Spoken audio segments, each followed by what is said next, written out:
bada boom. Do do do do do do do do. Oh, hi. I was just taking advantage of the quarantine to do a little light reading. Just reading the complete and unabridged collected works of Alexander Dumas. Boy, he must have had a rough time in middle school, huh? Hey, dumbass, writing any books lately, huh? Dumbass? Kids can be so cruel. It's week 6 of the show. What do you expect? I'm virtually out of good material at this point. So we thought we were going to do this for a couple of weeks. That's right. And here we are, starting week 6 of the Dave Konig Show on Facebook Live. Holy smokes. I mean, enough already with the Dave Konig. Yay! No, but a positive attitude. Yay! What I did was the other day on the weekend, on Saturday, I did a big live stand-up comedy special right here on Facebook Live. That was great. I did an hour stand-up comedy without an audience, without hearing any laughs, which sadly was not the first time I've gone an hour without hearing any laughs when doing my act, but that's beside the point. And did we have a good time with the show? We did. We had a huge audience. We had a big crowd. Oh my God, hundreds, literally 272 people tuned in to see the show, and that's great. And it was a big hit. Yeah, it was great. And I won an Emmy Award for it. Oh. I just found out today. I won an Emmy Award for my Facebook Live stand-up comedy special I did on my Facebook page. Thank you very much. I didn't actually win the award, but it is an honor just to be nominated. Yeah. At least that's what I hear. I just narrowly missed getting a nomination. It came down to me and the guy on the infomercial who cuts the boat in half and then he tapes it back together. But, that guy's great. So, I mean, I can't really beef because, he's good. He's good. Yeah. He's really good. Oh, my God. You ever see that guy? He's great. He's the best. He's the best. So, I can't be bitter or jealous about that. Honey, we did that show, and a lot of people tuned in. And what happens was when you do these shows on Facebook Live, they go out live, hence the term. And then you press a little button, and then you get to share it again. So you can rerun it, you can archive it. But sometimes, for no apparent reason that I can figure out, Facebook will, when the rerun comes on, it's all out of sync.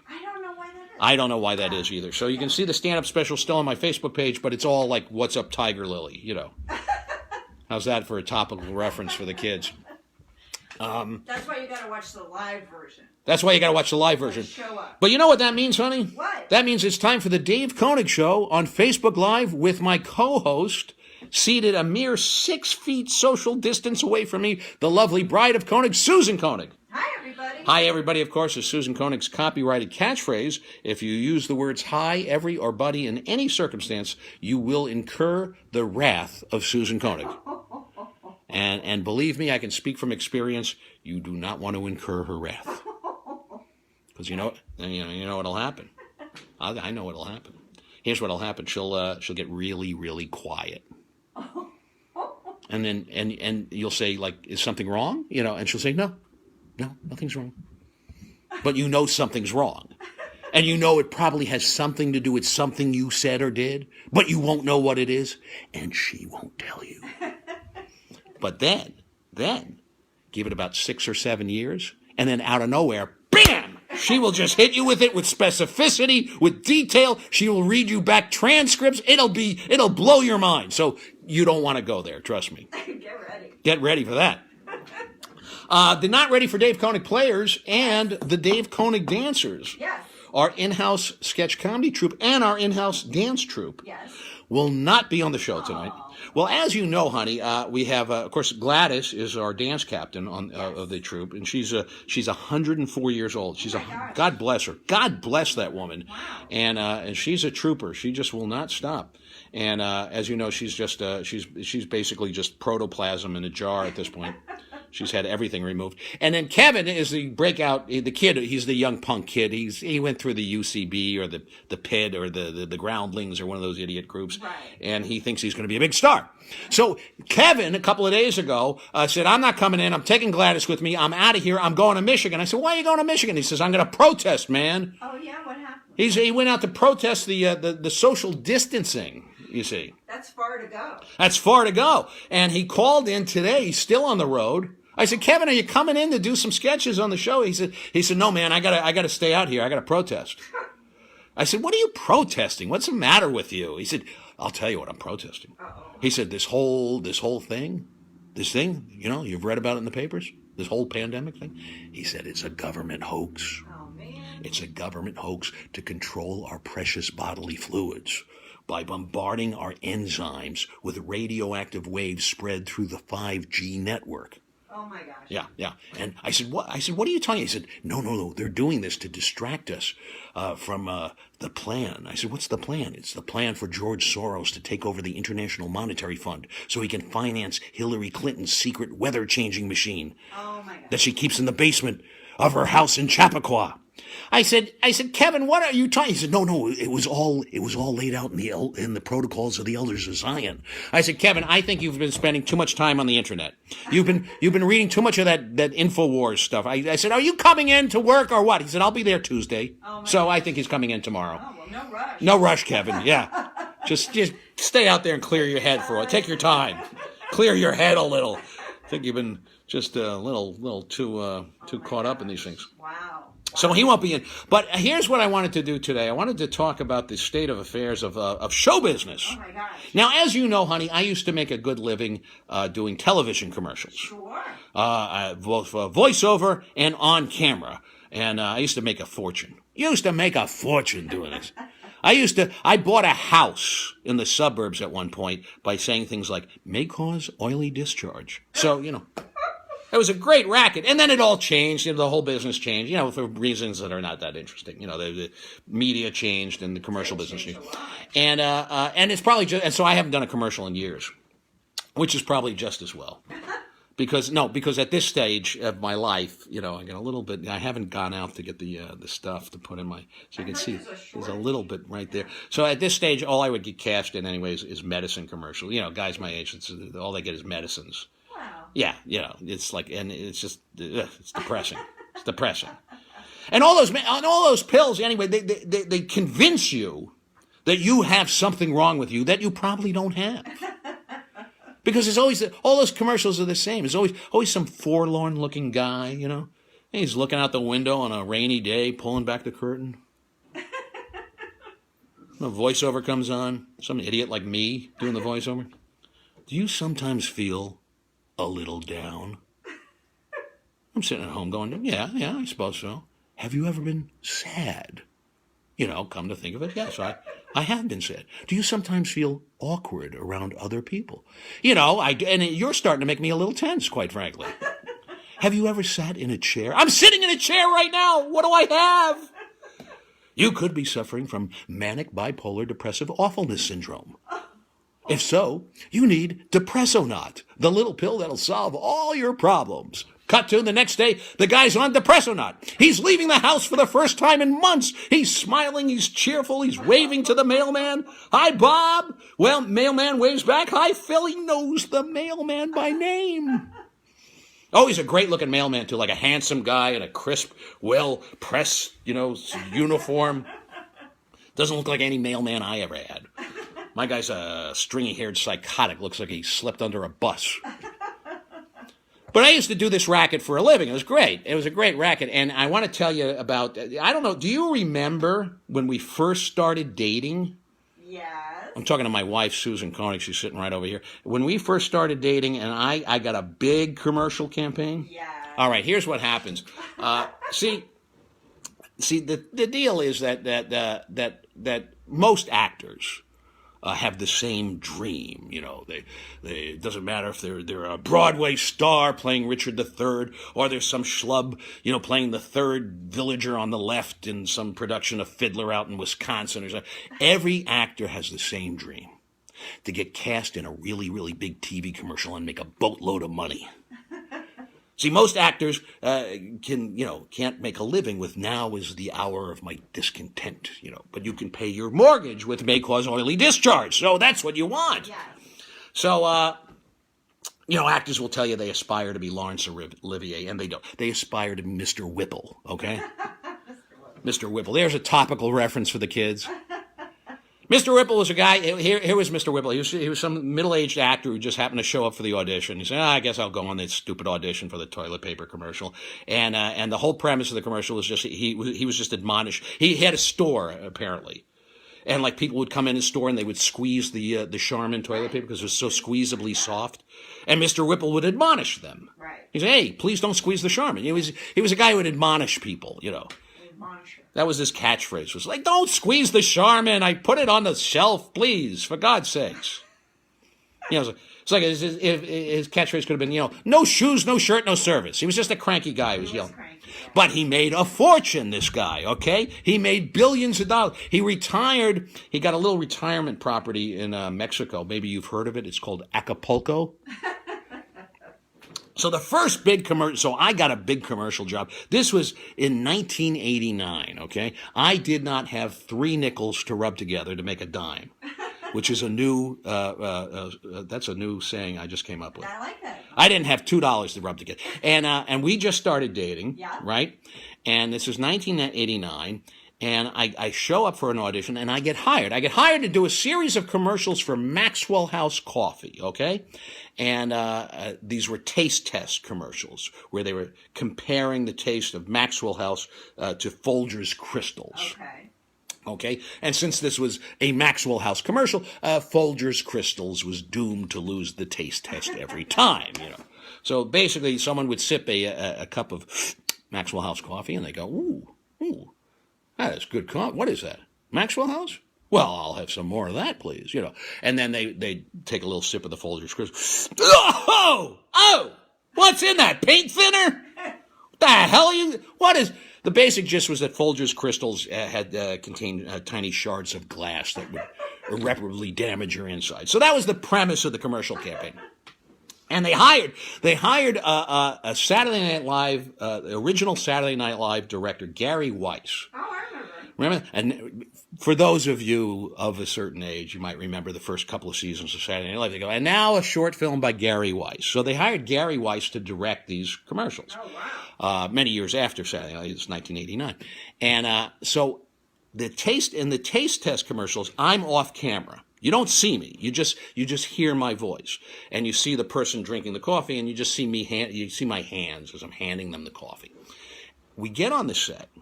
We start shooting the commercial, and I'm hired for scale. It's nice. It's going to be a couple of commercials. It's going to be a couple of good days' work, but I'm making scale. I'm making some money, but not change your life money. We get on the set. I start goofing around. I start ad-libbing, because I'm a young punk. I'm like Kevin, and I'm like Kevin. I think I know everything. And suddenly, the clients and the ad agency types are huddling off in a corner of the set. They're having a hushed conversation, okay? So everything came to a halt. And they would huddle, and they'd look up at me, and they would go back to huddling. And I'm standing there, I'm watching them, and then the director comes walking over to me. And I'm convinced I'm going to get fired. I've done something wrong, and they're going to fire me. Because if there's one thing every actor is absolutely convinced of, it's that at any second he will be fired. Okay. So the director pulls me aside, and he says, listen, we'd like to make a change. And I said, yeah, I know. Okay, I'll just take the bus. He goes, no. We want to put you in front of the camera, okay? We like what you're doing. We want to put you in the commercial. We don't want to just hear your voice. We want to see you, and we want to do a whole series of commercials with you. We're changing the campaign. We want you to be the on-camera spokesman for Maxwell House Coffee. Wow. So in that second, do you understand what that means? That means I had gone from being completely dead broke to suddenly I'm on this commercial set and they're telling me, you've just achieved Whippledom. Okay? So I say, well, that's great. Now I was stupid, but I wasn't that stupid. I said, let me call my agent and tell him. He'll be happy to hear the good news. So I call my agent. Right. I say, look, I don't know what's going on, but now they want to put me in front of the camera. They want me to be the spokesman for the whole thing. They want to do it. They're talking about doing a whole series of commercials, blah, blah, blah, blah, blah. Now, my agent at the time was a real shark, okay? He had 3 rows of teeth, okay? A guy named Fred Schiffman. That's a true story. And he calls them up. This is all happening on the set as we're shooting, Before cell phones. Yeah, before cell phones. He calls them up and he starts renegotiating the whole damn thing because now we got a whole new deal, okay? And he smells blood, like a good shark. Right. He smells blood. And he starts putting the squeeze on them pretty big, okay? Now, the clients are back and forth with him on the phone. Everything's halted. They can't shoot anything until they get this worked out. They start coming over to me, and now they're putting pressure on me. They're going, your agent. Your agent's going to screw this up for you. He's going to blow the whole deal. Oh, my God. Now I'm thinking, oh, my God, they're right. My agent's going to screw this up for me. He's going to blow the whole deal. I'm going to get fired. I'm going to have to walk home. But they kept talking to him because that's the thing. In show business, when they want you, they want you. And they wanted me. So they kept talking, and they made a deal. Now, this is 1989, so you got to do the math on this, $1989. And keep in mind, I think I owned a pair of socks. Maybe. If I had a second pair of socks, I was renting them, okay? Okay, and we just started dating. Right? Yes. Okay. They negotiated a deal. I would do a series of commercials for Maxwell House. I would get $50,000 per cycle, it's $50,000 per 13-week cycle, guaranteed, okay? That means as soon as one of the spots aired, I automatically would get 50 G's. And then I would get, on top of that, residuals and more money every time it aired. But I was guaranteed $50,000 for each commercial the second it aired, okay? And this was in 1989, so $50,000 could buy you a whole house. And 20 years later, that house would be worth $250,000. And then 10 years later, right now, it would be back down to 50. But that's, what are you going to do? So I shoot the commercials. We shot 3 commercials, and they were fantastic. They were hilarious. They were great commercials. And yeah, it was, the money, $50,000 each per cycle, you see. So that means if each commercial ran, say one commercial ran a full year, that's 4 cycles, that's $200,000. 3 commercials, that's $600,000 plus and then, they were talking about point of purchase posters and putting my face on the box of Maxwell, on the can of Maxwell. I was going to be Mr. Maxwell House. So I shoot the commercials. They're wonderful. They're fantastic. They're hilarious. They're very funny. And I get home, and I call up Susan, who we had been dating a couple of months, I think. Right. And I said to her, look, I don't want to rush you, okay? But I know we just started dating, and normally I would never press you like this, but I really got to know how you really feel about me because I'm about to become a very wealthy man. I had 87 cents in my pocket, but I had to make sure she didn't love me just for my money. Okay. Now, I went home and I waited. Okay, I waited for that big, beautiful Maxwell House money to just start rolling in good to the last drop. Weeks went by, and I waited. I watched TV around the clock. I was drinking so much coffee, Maxwell House coffee, to stay up all night, every night. I never slept. I was watching TV. I was looking for my commercials. Nothing. I started calling my agent. I said, well, yeah, wait. He said, I don't know. It should be on soon, whatever. I kept calling. Finally, an intern from the agency calls and breaks the news to me. Maxwell House had watched the commercials, decided they were too funny, and they got cold feet. They got cold feet, and they pulled the entire campaign before they even aired. The spots would never run, and there would be no $50,000 guarantee. Now, 31 years later, 4 kids later, every once in a while, my wife will say, listen, when is this very wealthy man thing going to kick in? And I say, and I just say, yeah, that's that. Thank you very much. Just pour me another cup of chock full of nuts, okay? Now, I'm assuming that did we finish the anecdote? Did we get to the end of the show? Because I'm seeing things where it paused in the middle, and I don't even know if I'm on the air anymore. Yeah. Oh, good. But we're toward the end now. Are people actually able to still see this? Are they watching? Are you watching? Commenting. Oh, they are? Because on my phone, I can't see that. I don't know what to What's the last comment you saw right there? Father, mother. No, see, it paused. It paused. If you're watching this, if I'm actually broadcasting right now, let me know. Yeah. Oh! Well, thank you very much. I'm watching watching it too. Oh, well, fantastic. Don't I count? You count as well. Thank you. Well, this is fantastic. I don't know. I think I got a signal that the whole thing went kaflooey. Well, you know.